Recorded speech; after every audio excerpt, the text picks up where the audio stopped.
Anda kembali di The Prime Show pemirsa. Saat ini saya akan memberikan kesempatan untuk Pak Syamsul Jalal terlebih dahulu tadi menanggapi pernyataan dari Pak Sylvester. Tadi disampaikan bahwa 8 tuntutan yang disampaikan oleh Purnawirawan ini dibentuk tanpa didasarkan fakta hukum dan riset mendalam. Tanggapannya seperti apa, Pak?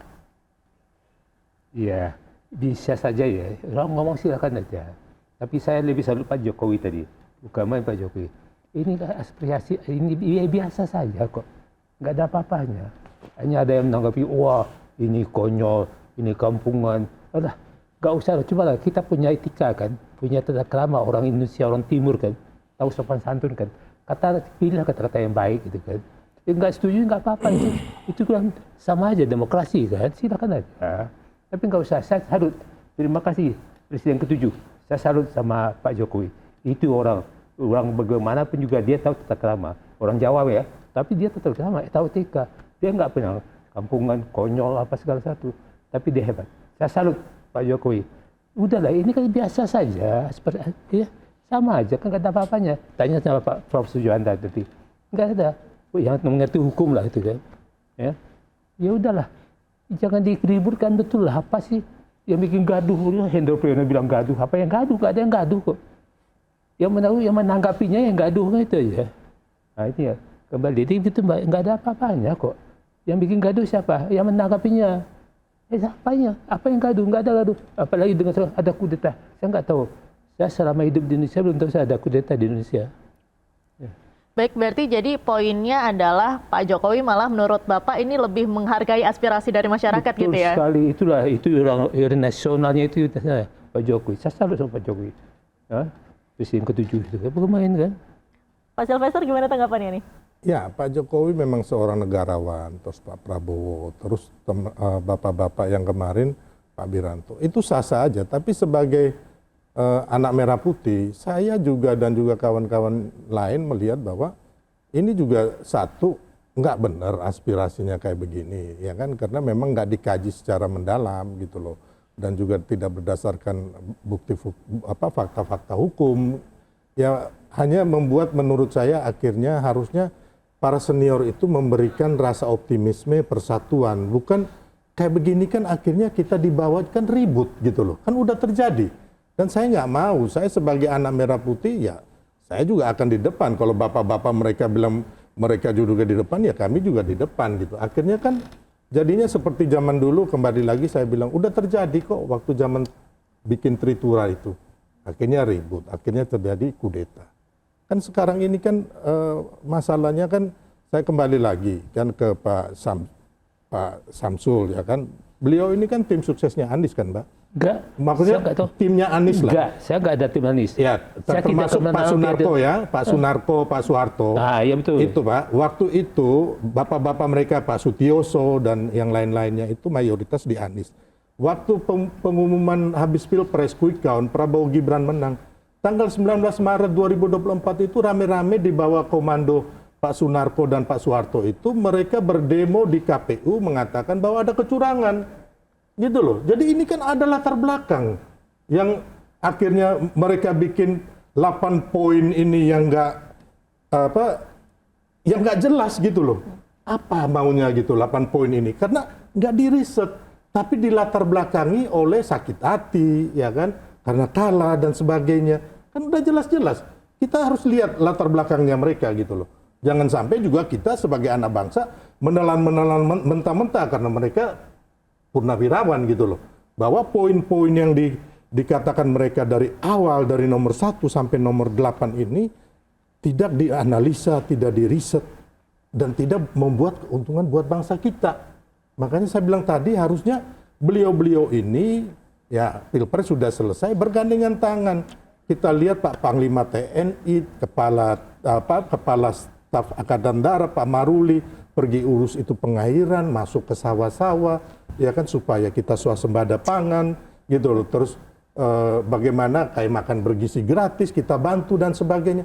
Bukan pergi urusin yang hal-hal yang menurut saya sih remeh-temeh, ini nggak ada poin, nggak ada value buat bangsa kita gitu loh. Baik, Pak Syamsul, Anda setuju nggak dengan pernyataannya Pak Sylvester yang bilang Anda apa beberapa purnawirawan yang menandatangani tuntutan ini tuh adalah purnawirawan yang kalah pilpres, yang sakit hati gitu, kayak barisan sakit hati, betul Pak? Nggak ada, sakit hati nggak ada. Kita ini amar ma'ruf nahi mungkar. Kita sebagai orang Islam yang beriman nggak ada. Sakit hati apa yang sakit hati? Kita udah pernah menjabat juga. Dan saya dalam jabatan juga nggak ada macam-macam saya. Tanya Prof. Juanda itu kan, kita nggak ada apa-apa. Tanya Prof. Mahfud, kita mau buka-bukaan kita nggak perlu lah.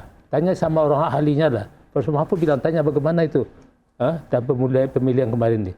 Bagaimana permainan dalam ini MK. MK ketua MK-nya siapa? Tapi udahlah, kita nggak buka-bukaan. Kita hanya menyampaikan keprihatinan kita dalam situasi kondisi negara ini. Itu aja. Nggak ada.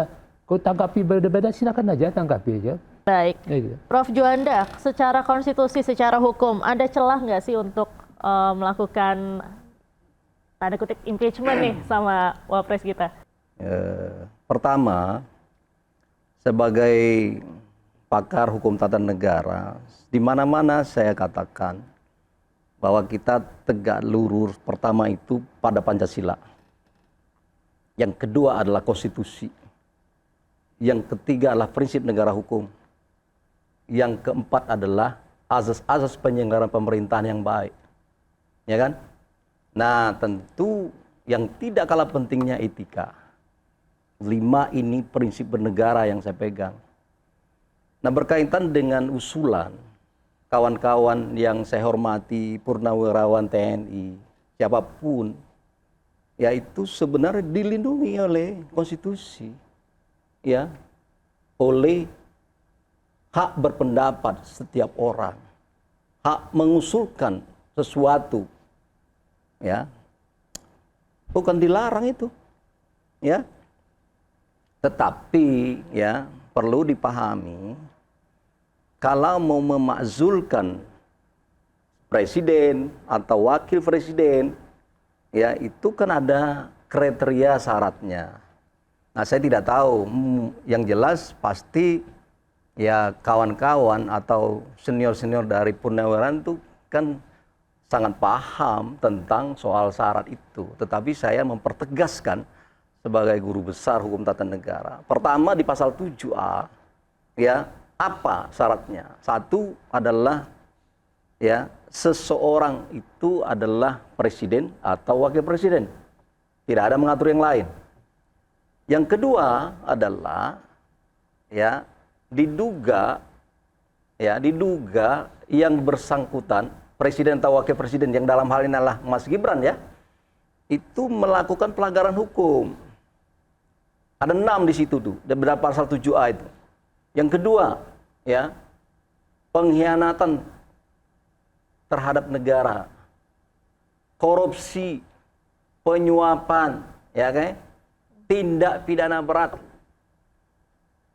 kemudian perbuatan tercela, kelima. Dan terakhir adalah tidak lagi memenuhi syarat. Nah, inilah konstitusi yang mengatur.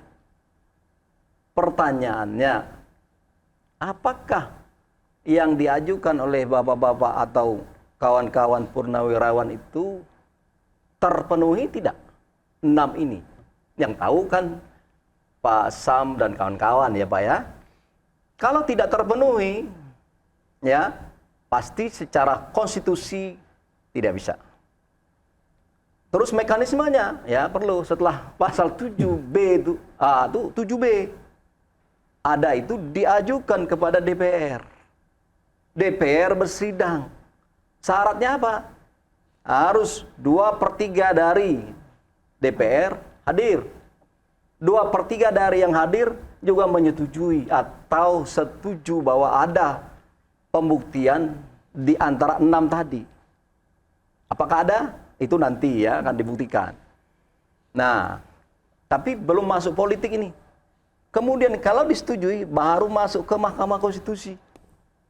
Mahkamah Konstitusi, ya, dalam waktu 90 hari, ada batas waktu, ya, harus memeriksa, mengadili, memutuskan benar tidak impeachment atau dugaan ini yang dari DPR tadi. Ketika benar bukti-buktinya, ya ketok benar, maka ini kembali lagi ke DPR. Ya, oke? DPR ya bersidang. Setelah bersidang, tok baru ngaju ke MPR. MPR dalam 30 hari dari disampaikan oleh DPR itu membahas ini. Paling lama 30 hari. Nah, MPR harus ada syaratnya juga. 3/4 dari anggota MPR harus hadir. Dari 3/4 ini, 2/3 menyetujui. Nah, itu mekanismenya. Ya. Kalau itu sudah oke, baru sah dia pemakzulan. Jadi secara mekanisme itu sangat panjang. Tinggal lagi hukum tata negara itu tidak bisa lepas dan tidak harus beririsan dengan soal politik. Maka saya jelaskan sedikit. Kalau saya melihat dari konfigurasi di DPR, ya berapa 9 fraksi ya sekarang ya. Ditambah 1 lagi, jadi 10 mungkin ya, atau 9, saya lupa ini. Ya 1, ya yang lain, yang selain dari 1, PDI Perjuangan itu adalah partainya pemerintah. Apa mungkin yang perjuangan ini kata politik ya Pak ya, kalau saya lihat, apa mungkin perjuangan katakanlah terbukti atau segala macam memenuhi syarat ini, saya mengatakan dari aspek hukum begitu memang sulit atau berat atau sulit dibuktikan atau memang bisa dibuktikan nanti dari politiknya. Tidak mungkin rasanya 2/3 terus 3/4. Nah, 3/4 di MPR itu termasuk DPD. Itu jangan lupa kita. Saya melihat walaupun ini adalah hak setiap kelompok termasuk bapak-bapak yang purnawirawan, ya itu dilindungi untuk mengusulkan itu, tapi itu adalah sulit. Yang selanjutnya, kalau misalnya ada yang saya lihat ini perlu saya jelaskan, yang dimaksud wapresnya ketika 6 hal tadi ketika si Mas Gibran sudah dilantik. Tidak bisa mengkaitkan persoalan hal-hal yang sebelum dilantik. Misalnya ada dulu ya dugaan saat pendaftaran ya dicacat hukum, kemudian berakhir di PT UN misalnya. Terus di MK 5/4 akhirnya sudah selesai, sudah dilantik. Saya melihat murni secara hukum ini belum ada alasan yang kuat untuk memakzulkan Mas Gibran jadi wapres. Baik, berarti belum ada alasan yang kuat untuk memakzulkan Gibran. Menurut saya, ya, tapi baik. saya tidak tahu yang tentu ya, para purnawirawan ya, karena saya tidak pegang bukti-bukti. Ya, tapi kalau saya lihat dari luar apa di sini belum kita bisa bahas apa sih argumentasi, mungkin Pak Sam bisa menginformasikan. Tapi kalau menurut saya tidak ada alasan atau belum saya temukan alasan hukum yang kuat untuk memakzulkan Mas Gibran. Baik, pemirsa, The Prime Show masih akan kembali usai jeda, tetaplah bersama kami.